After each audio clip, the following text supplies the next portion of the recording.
Good morning students. बेटा कल हम लोग ने हिंदी लैंग्वेज पढ़ा था भाषा। आज भी हम उसी चैप्टर को कंटिन्यू करेंगे। उसमें आगे कुछ और चीज़ें दी गई जिसके बारे में आज मैं आपको बताने वाली। ठीक है, तो कल हम लोगों ने जाना था भाषा क्या है। तो बेटा आज हम लोग लिपि के बारे में भी जानेंगे। लिपि और व्याकरण क्या होता है, किसे कहा जाता है, इसके बारे में आज हम लोग पढ़ेंगे। ठीक है, चलिए आप लोग वीडियो देखिए और उसके बाद हम लोग पढ़ाई करते हैं। तो देखिए बेटा, हम लोगों ने कल भाषा का पढ़ा था ना। क्या है भाषा, किसे कहते हैं ना, अपने मन के विचार एक दूसरे से बांटने का माध्यम ही भाषा है।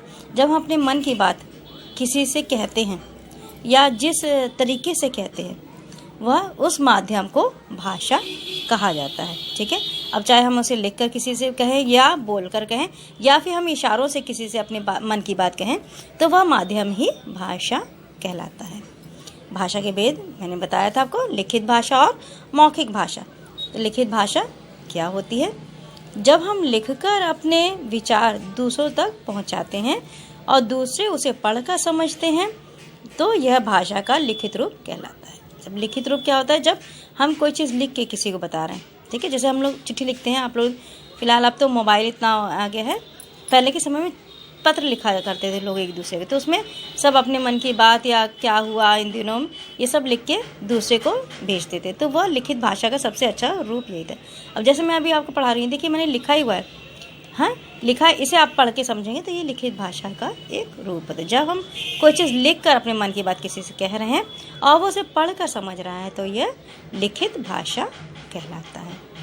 मौखिक भाषा क्या है? जब हम बोलकर अपने मन की बात और विचार दूसरों तक पहुंचाते हैं। ठीक है, और सुनकर दूसरे के मन की बात और विचार समझते हैं।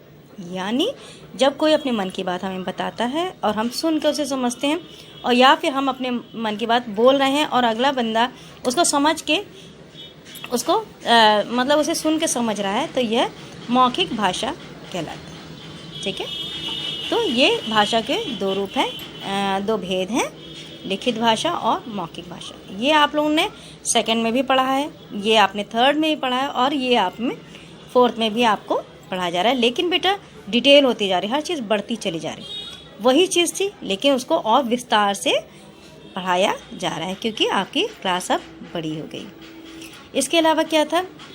देखिए हाँ, इसके अलावा एक भाषा और थी सांकेतिक भाषा।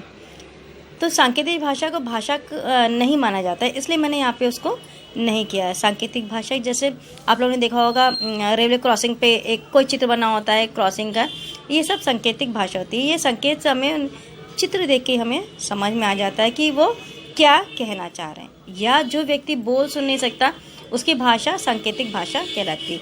वो हाथ के इशारों से अलग अलग तरीके से अपनी बात दूसरों तक पहुंचाता है तो वह सांकेतिक भाषा होती है।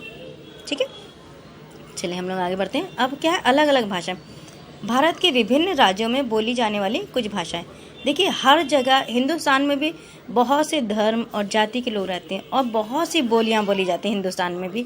तो यहाँ पे बहुत सारी, तो यहाँ से भी बहुत सी बारी भाषाएं बोली जाती हैं। जैसे पंजाब में, अगर पंजाब चले जाएंगे तो वहाँ ज़्यादातर लोग पंजाबी भाषा बोलेंगे। गुजरात जाएंगे तो गुजराती भाषा।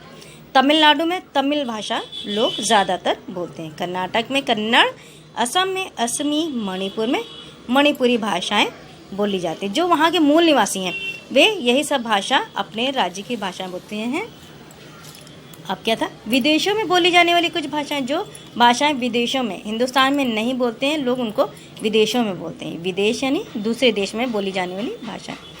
तो सबको पता है अमेरिका में अंग्रेजी बोली जाती है, जर्मन देश है इसमें, जर्मनी में जर्मन भाषा बोली जाती है, चीन में चीनी भाषा और मंदारिन, वहाँ की दो भाषाएं, चीनी भाषा जो चाइनीज़ लोग होते हैं और एक और भाषा मंदारिन, उसे भी वहाँ पे बोला जाता है। इसके अलावा जापान में जापानी भाषा बोली जाती है, फ्रांस में फ्रेंच और स्पेन में स्पेनिश। इसी तरह बहुत सी भाषाएं हैं। दुनिया के हर जगह पे अपनी अलग अलग भाषाएं लोग बोलते हैं। ठीक है, अब क्या पूरे विश्व में सबसे ज़्यादा समझी और बोली जाने वाली भाषा कौन सी है बेटा? अंग्रेज़ी। ठीक है, इसीलिए इसे अंतर्राष्ट्रीय भाषा माना जाता है। अंतर्राष्ट्रीय भाषा वो भाषा होती है जो आप कहीं भी अगर बोल दो तो लोग उसको समझने वाले, कुछ लोग तो उसको समझने वाले हों, वो इसलिए वो अंतर्राष्ट्रीय यानी दुनिया भर में बोली जाने वाली भाषा अंग्रेजी है। ठीक है, अब क्या है लिपि। लिपि क्या होती है बेटा? भाषा के लिखने का ढंग लिपि कहलाता है। अब भाषा को लिखने का ढंग कैसे होगा? जैसे मैं आपको बताऊं, जैसे मान लीजिए ये मैंने यहाँ पे हिंदी लिखा है। अब अगर हम हिंदी बोल तो लेंगे, लेकिन अगर हम ये चीज़ किसी को लिखनी होगी तो हम कैसे बोलेंगे? जब तक कि हमें इन अक्षरों का ज्ञान नहीं होगा। देखिए ये जो हिंदी है, यह हा है, छोटी की मात्रा है, आधा ना, फिर दा, फिर बड़े ई की मात्रा, ये जो अक्षर है, ये चिन्ह है, यही चिन्ह लिपि कहलाते हैं। ठीक है, इन्हीं शब्दों को लिखने के लिए जिन चिन्हों का हम इस्तेमाल करते हैं वे लिपि कहलाती हैं। जैसे हिंदी, संस्कृत, मराठी भाषाएं कौन सी लिपि में लिखी जाती हैं? देवनागरी। इस लिपि को, इन अक्षरों को देवनागरी कहा जाता है। बांग्ला भाषा किस भाषा में लिपि में लिखी जाती है? बंगाली लिपि। बंगाली लिपि में वह लिखी जाती है। पंजाबी गुरुमुखी, उसकी लिपि क्या होती है? गुरुमुखी। ठीक है, और उर्दू फारसी लिपि में लिखी जाती है। ये देखिए ये भाषाएं हैं, उनको लिखने का जो ढंग है वह लिपि कहलाता है। तो हिंदी देवनागरी लिपि में लिखी जाती है। ठीक है, अब देखिए इसके बाद क्या है? व्याकरण। अब व्याकरण क्या होता है? व्याकरण भाषा को शुद्ध रूप में लिखना, बोलना और पढ़ना सिखाता है। अब क्या है? जैसे मान लीजिए किसी ने कहा वह लड़की जा रहा है, ठीक, तो क्या आपको ये सही लग रहा है सुनने में? नहीं, ये बिल्कुल सही नहीं है, क्योंकि हमें पता है कि हाँ ये पूरा सेंटेंस गलत है। कैसे पता है हमें? क्योंकि हमें हिंदी व्याकरण के बारे में कुछ तो पता है, या बचपन से हमने आसपास जो हिंदी भाषा सुनी है उसमें, उसके आधार पे हम ये कह देंगे कि ये वाक्य बिल्कुल गलत है। ये जो जानकारी है, ये सारी जानकारी हमें व्याकरण से मिलती है बेटा, क्योंकि हिंदी हमारी भाषा, मातृभाषा है। तो हम बचपन से जब से पैदा होते हैं हम हिंदी सुनते रहते हैं, तो हमें इसे पढ़ने की ज़रूरत है, हमें व्याकरण अपने आप ही आ जाता है। लेकिन अगर हमें कोई और भाषा सीखनी होगी तब हमें व्याकरण जानना बहुत ज़्यादा ज़रूरी होगा। ठीक है, कि मतलब भूतकाल या भविष्यकाल में कौन से सेंटेंस हमें इस्तेमाल करने होते हैं वह हमें व्याकरण से पता चलता है। ठीक है, चलिए मैं आपको होमवर्क बता दूं। ये देखिए होमवर्क है, मैंने आपको दिया है उचित विकल्प पर सही का निशान लगाना। यहाँ आपको पता होगा उचित विकल्प क्या होता है। ठीक है, उसमें जो तीन ऑप्शन है, जो सही होगा उसमें आपको टिक का निशान लगाना है। पहला क्या है? हिंदी के सही रूप का ज्ञान कौन कराता है? भाषा के सही रूप का ज्ञान कौन कराता है? किससे हमें पता चलता है भाषा हम सही बोल रहे हैं? हिंदी से, या व्याकरण से, या पुस्तक। इन तीनों में एक सही है, दो गलत है, तो सिर्फ सही के आगे सही का निशान लगाएंगे, गलत निशान लगाने की कोई ज़रूरत नहीं, कट करने की कोई ज़रूरत नहीं है। जो सही होगा उसमें आपको सही का निशान लगाना है। ठीक है, अब क्या है? लिपि किसे कहते हैं? नंबर 1 ऑप्शन है लिखित भाषा के निर्धारित चिन्हों को। ठीक है, यहाँ देखिए ब्लैंक मैंने बनाया है, बॉक्स बनाए हैं, इसमें आपको जो भी निशान, जो भी सही होगा उसमें सिर्फ टिक का निशान लगाएं, क्रॉस कोई नहीं लगाएगा।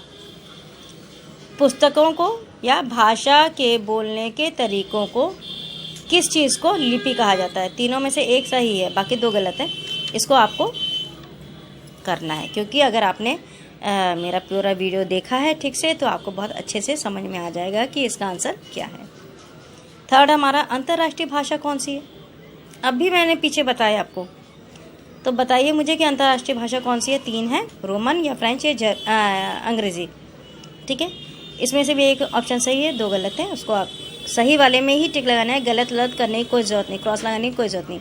तो ये बेटा इसको आपको रफ कॉपी में करना है, कोई भी फेयर कॉपी में नहीं करेगा। ठीक है, ये सारा काम रफ कॉपी में ही हमें करना है। ओके, थैंक यू बेटा। तो बेटा आप लोगों ने ये देखा आज का वीडियो, आशा करती हूँ आप लोगों को चैप्टर समझ में आया होगा, और जो होमवर्क मैंने बताया इसे आपको रफ कॉपी में करना है। ठीक है, इसको रफ कॉपी में करके आपको मुझसे चेक कराना है। ओके, थैंक यू बेटा।